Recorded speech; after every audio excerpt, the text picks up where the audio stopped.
Selamat siang Bu, perkenalkan nama saya Celesidi Anandaterian dari kelas 7 Jonlo. Sekarang saya akan menceritakan kembali cerita fable atau agenda yang berjudul Buaya Serakah. Dari sebagian cerita yang berjudul Buaya Serakah adalah ada seekor buaya sedang kelaparan karena sudah tidak memakan apapun selama 3 hari. Setelah itu ia masuk ke dalam sungai untuk mencari makanan sambil berenang. Setelah itu ia melihat ada seekor bebek yang sedang berada di tempat kediaman si buaya tersebut. Setelah itu ia mengejar si bebek tersebut dan si bebek tersebut lari. Setelah ia lari semaksimal mungkin yang bebek mampukan ia lari, akhirnya tertangkap oleh buaya. Si bebek tersebut mengakui dan meminta ampun untuk tidak dimakan. Setelah itu ia punya pikiran jika ia tahu ada seekor kambing yang dapat untuk dimakan buaya tersebut. Setelah itu buaya tersebut meminta untuk diantarkan dan diantarkan oleh bebek. Setelah sampai di peternakan kambing, ia menangkap kambing tersebut, tetapi ia menangkapnya anak kambing. Setelah itu anak kambing tersebut juga membilang kalau ia jangan dimakan karena ia belum pantas ataupun dagingnya cuma sedikit.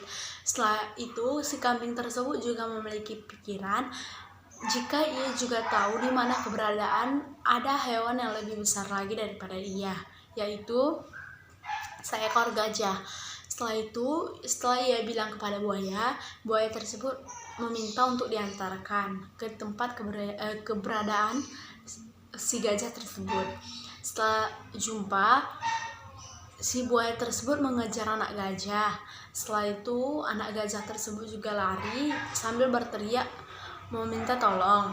Setelah itu buaya tersebut mengejar dan ia sudah menggigit sedikit bagian dari Pada gajah tersebut kulitnya, tetapi gajah tersebut tidak merasakan karena kulit gajah itu sangat tebal.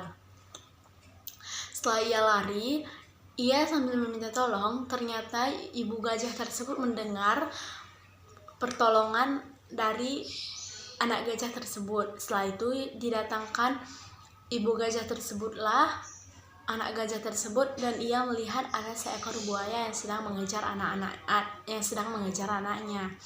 Setelah itu gajah tersebut menimpa buaya tersebut dengan kakinya yang sangat besar itu. Dengan sekali timpaan, setelah itu buaya tersebut lemas karena ia sudah tidak memiliki tenaga lagi, karena ia sudah tidak makan selama 3 hari.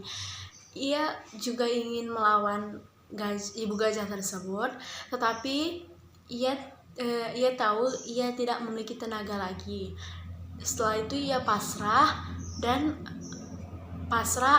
akhirnya ia mati.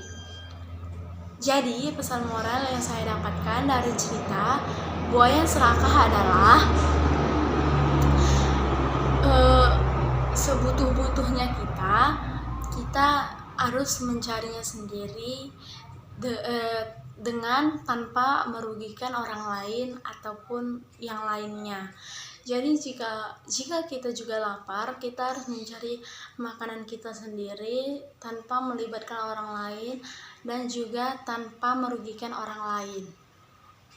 Dan juga kita tidak boleh mengikuti sifat buaya tersebut dan sifat bebek, kambing tersebut, karena kita lebih baik hewan tersebut mencari tumbuh-tumbuhan jika kita ingin mengasih informasi kepada siapapun di dalam cerita fabel tersebut. Sekian dari yang dapat saya ceritakan dari cerita fabel yang berjudul Buaya Serakah ya Bu. Maafkan jika saya memiliki salah kata atau salah kalimat yang saya bacakan tersebut. Oke Bu, terima kasih. Selamat siang.